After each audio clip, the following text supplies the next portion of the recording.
बस मैं ये चाहता हूँ कि आदत ना बन जाए कि पता चला लोग सिनेमा जाने बंद कर दिए, क्योंकि वो एक अद्भुत आदत है असल में। ऐसा नहीं होने वाला है कुमुद, ऐसा नहीं होगा। थिएटर खुलेंगे, लोग जाएंगे। After Veer Zara, no more Veer Zara kind of roles. Then after Dilli Che, I was flooded with sensuous roles. And then came Bhag Milkha, then I was offered sister to every hero. And then came Badlapur again, and then they were like, for every hero I had to do a kissing scene. So I was like, मतलब हर जगह आपको वो बांधे जाना कोई जरूरी नहीं है। मैं तो इतना मंत्रमुग्ध हो गया अपने आप को लेके मैं सवाल ही भूल गया। Welcome Kumud ji, welcome Divya, welcome to Hindustan Times, and congratulations on your film Ram Singh Chali coming out on Sony Live. So there is so much heart to the film. I've seen the trailer. I'm looking forward to watching the film. But tell me, how did you both came on board? How did this, the journey of the film began? मैंने नितिन के साथ एक film पहले की थी, फिल्मिस्तान। तो मेरा एक उनके साथ काम करने का अनुभव रहा है, अद्भुत अनुभव रहा है। वो फिल्म भी बहुत स्पेशल फिल्म रही है। उस फिल्म का खत्म होने के कुछ समय बाद उन्होंने मुझे ये इसका खाका बताया था कि ऐसी एक फिल्म है और वो करना चाहते हैं। तो मैं तो कूद पड़ा बिल्कुल। और उसके बाद जब स्क्रिप्ट आई तो वो तो चमत्कार था मेरे लिए। किसी भी एक्टर के लिए इस तरह का किरदार मिलना, इस तरह की भूमिका मिलना और इस तरह की स्क्रिप्ट मिलना, वो एक मतलब हम पूरा जीवन असल में उसी के लिए इंतजार करते रहते हैं कि आपको कुछ इस तरह की भूमिकाएं मिलेंगी जो आप करेंगे और आपको अपने आप को असल में नापने का, तौलने का मौका मिलेगा कि आप कितने पानी में हैं। तो ये वो भूमिका है असल में। तो उन्होंने ऑफर किया और फिर उसकी तैयारी शुरू हो गई। जी। Divya, you want to add anything? Yes, I had heard the story from Nitin, and he said कि मैं ये फिल्म बना रहा हूँ और पूरा ग्रुप इनका यही था, and I had loved Filmistaan. तो I said तो ये कजरी कौन कर रहा है? So he said अभी सोचा नहीं, I'm going to audition actresses. I said I really want to do it. So he was like अच्छा मैं, because he thought I think he thought I was a little glamorous or something, पता नहीं मुझे क्या होने लगा कि ये real setup में कैसे घुसेगी। So then I said, listen, you are the director. You put me in the whole setup now the way you want, and I'm ready to be a clay for you. So he called me and he said, okay, you're doing it. One fine day he had auditioned everyone, and then he called me and he said, okay, let's give it a shot. And I was like ecstatic. And so there were a few things I actually unlearned in this film. हम लोग को उस दिन I was discussing with Shavana Azmi कि हम लोग as actors हमें लगता है कि एक हर expression perfect होना चाहिए, एक well thought of, इतनी नजर से इतना देखा, बहुत अच्छा expression, बड़ा सुंदर, बड़े अच्छे actor हो आप, लेकिन कुछ चीजें बहुत खूबसूरत लगती हैं जो वो raw होती हैं। तो इस फिल्म ने मुझे rawness से introduce करा। I was like introduced back to being what I used to be. And that for me became like a new challenge, and I think an acting class again. And so I'm glad I could be Kajri. And the good part in a way was that I was very silent throughout the film. I could observe everyone, especially Kumud. And I only had to react, and the magic just happened with every one of them being there. How was the process of making Ram Singh Chali? From what I hear, it was full of challenges and also satisfaction. मुझे लगता है कि हर film का जो process होता है वो सारी चीज़ें तो थी, पर इसमें एक एडेड वो था कि हमारे पास चूंकि जो उमेश, शारिब और नितिन खुद ही प्रोड्यूस कर रहे थे इस फिल्म को, तो हमारे पास हमारी तैयारी बहुत सही होनी ज़रूरी थी कि हम जब शूट पे जाएं तो हम वहाँ पे जा कर के हम चीज़ें न तलाशना शुरू करें। तो ऑफ कोर्स हमने मतलब मैंने एज एन एक्टर मेरी तैयारी शुरू हो गई थी वज़न कम करने से, चूंकि उस चरित्र के लिए एक पर्टिकुलर वज़न की ज़रूरत थी। फिर मेरी क्लासेस हो रही थी, मूवमेंट क्लासेस हो रही थी, डांस क्लासेस हो रही थी।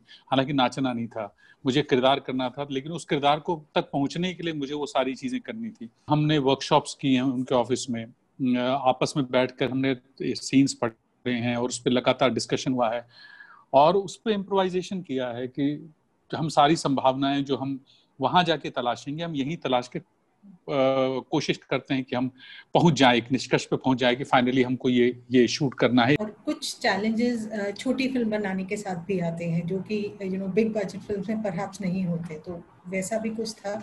नहीं नहीं, ऑफ कोर्स था, बिल्कुल बिल्कुल। और ये हमेशा आपको लगता है ये मेरी आखिरी फिल्म है जो मैं इस तरह से कर रहा हूँ, और जब तक वो फिल्म खत्म होती है आप उस प्रोसेस से इतना मोहब्बत करने लगते हैं और आपको ये लगता है कि अब ये दोबारा तो मैं नहीं कर पाऊंगा शायद इस तरह का काम, और फिर आप कुछ समय बाद, कुछ सालों बाद ठीक उसी प्रोसेस में पाए जाते हैं। क्योंकि उतने ही, जैसे जब हमने फिल्मिस्तान की थी तो बहुत ही टफ प्रोसेस था, मतलब बीकानेर में छोटी फिल्म थी, रेगिस्तान में शूट कर रहे हैं, किसी तरह की कोई सुविधा नहीं थी, तो हमें लगा कि ये जो है ना ये, और हमने उसको अद्भुत एंजॉय किया उस प्रोसेस को।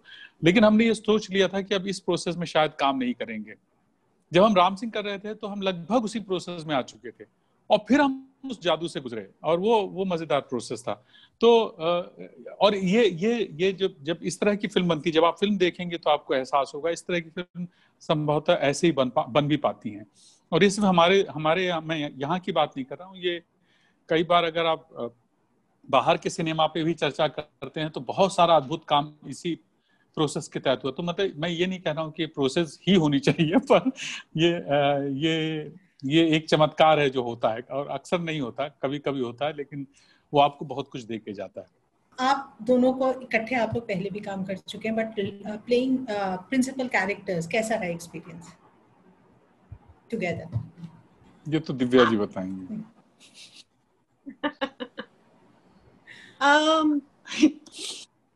कुमुद के साथ मैंने एक फिल्म की थी, किसी ने तितली को देखा है क्या, वो सबसे पहले जी की फिल्म थी, and that's the first time I met him, and the first thing that struck me about him was his good-heartedness and the warmth and the genuineness that he had, and he was very helpful as a co-actor, और हमने बड़ा enjoy किया क्योंकि 2-3 ही लोग थे वहां पर, मैं थी, कुमुद जी थे और विजू भाई थे, right? So all of us were there, and वो भी एक जगह पर सीमित थी, and then we just shot and came back, and that was that. And उसके बाद I think we shot for Ram Singh Charlie where I play his wife, और उसके बाद हमने शूट किया है एक और फिल्म के लिए जो अनुभव सिन्हा की फिल्म है, लेकिन playing his wife I think became very easy for me because I think we had some very magic. When you see the film, you realize that there are some beautifully silent, quiet, romantic scenes that they have. There's a lot said in between words. There are silences, there are lots spoken through the eyes, and a lot was just improvised there. And it happened because you have a co-actor who's so sensitive to situations. And like we were doing another interview just now, and he was discussing this romantic scene between us where he thanks me. So there's a kind of a lookachippy between the two. So I'm on one door and he's on the other door, and they are trying to do a peekaboo with each other. And then he says, thank you. That's it in the scene. So all the romance that exudes in that scene, with just one thank you and the look towards each other, wouldn't have been possible if it hadn't been someone like Kumud.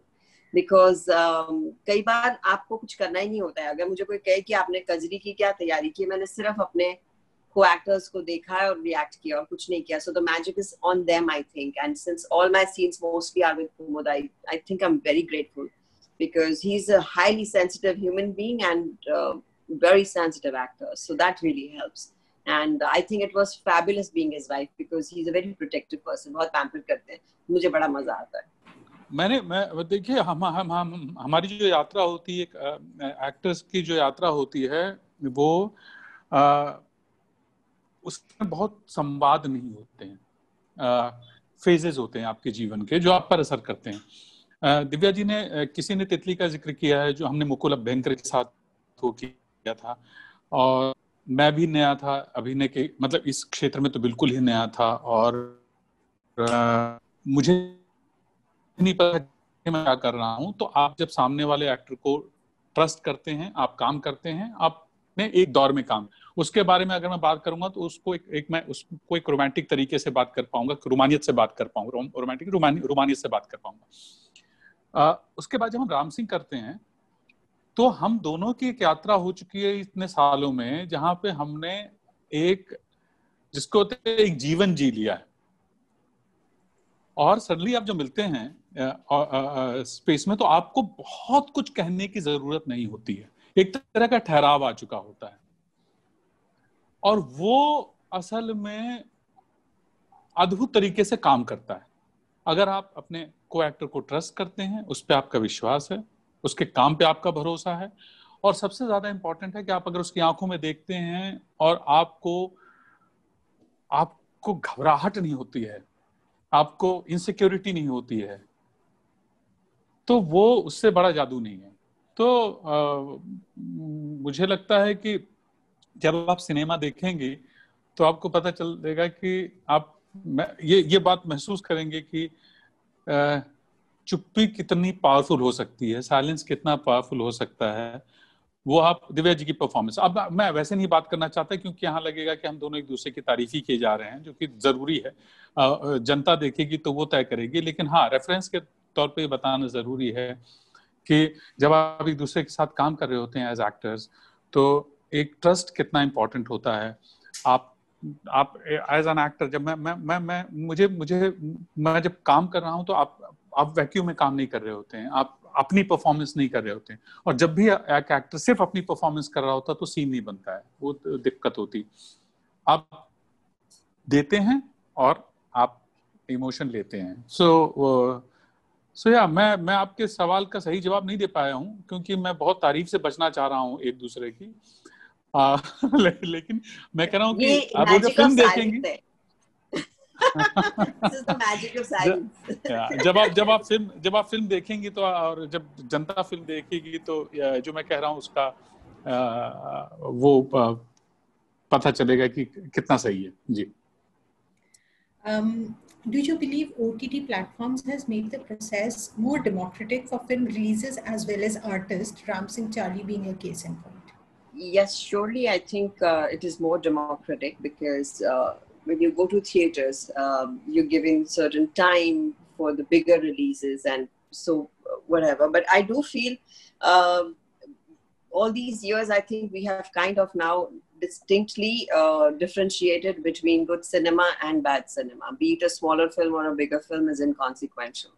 So I think the OTT has provided people a choice, a democratic choice, to pick and choose whichever film they want to watch. Now the biggies are also here and indie films are also there. Now they have to decide which ones are they wanting to watch. So when you talk to people, the first thing that you discuss is, hey, what are you watching these days? And then one thing comes, hey, main ye dekh raha hu, are maine bhi sunna uske bare mein. So word of mouth just comes across. This has become a new trend. This is the new normal. And then everyone, or the entire circle has seen it, and then they discuss it.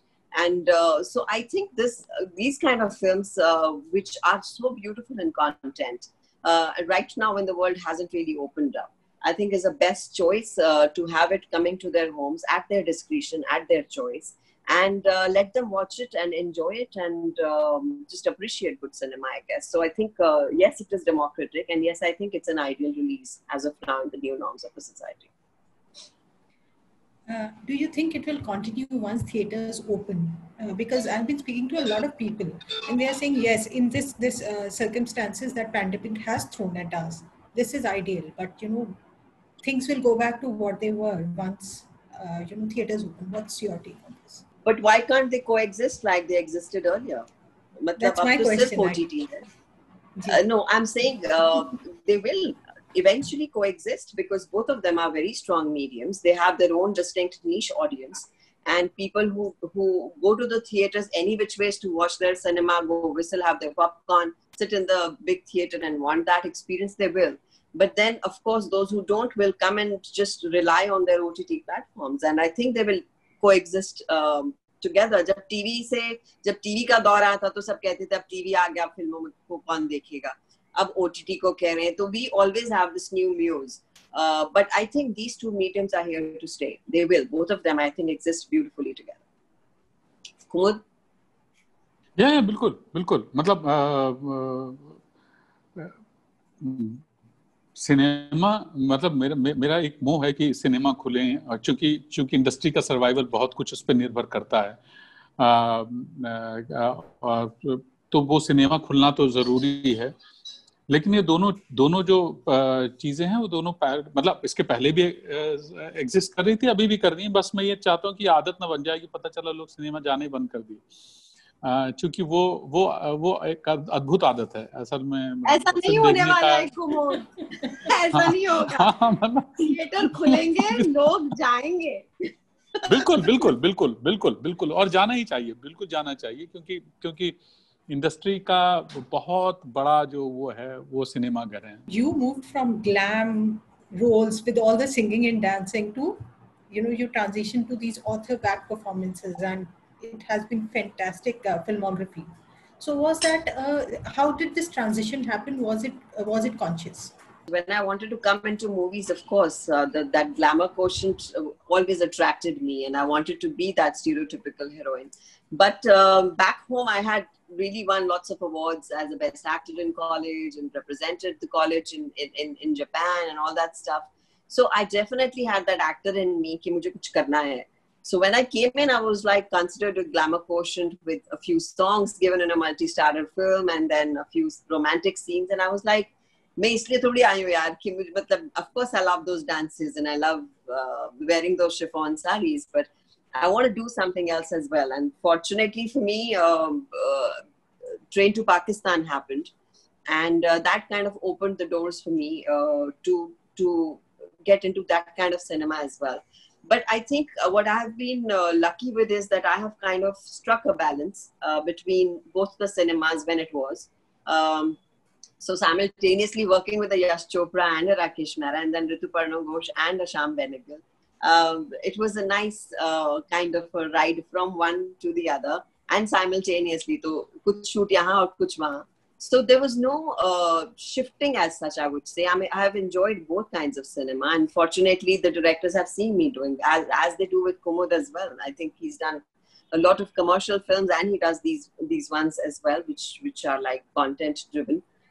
So it's I think a nice time for actors where you can diverge and experiment with as many roles as you'd want, but it becomes a little more difficult for female actors because men get a bigger variety to play. Women kind of itna log experiment nahi karte, but I think you just need to send those signals कि मैं repeat nahi karungi. So that was my difficult journey, I guess, that I had to say a lot of no's to lots of big films which offered me the roles that I had already done, and I didn't want to do them again. So that was my this thing to just always say, after Veer Zara, no more Veer Zara kind of roles. Then after Dilli Che, I was flooded with sensuous roles. And then came Bhag Milkha, then I was offered sister to every hero. And then came Badlapur again, and then they were like, for every hero I had to do a kissing scene. So I was like, मतलब हर जगह आपको वो बांधे जाना कोई जरूरी नहीं है, तो उसको तोड़ते रहना, that keep breaking that thing and finding a no image space is an interesting space, and that only comes, I think, when you work from the heart. You know, in India we have this term, we use character actors. Thank you very much. Thank you for your time and best wishes for your film. Shukriya. Thank you so much. Thank you, Jyoti. Bye, Kumud. See you soon. Bye.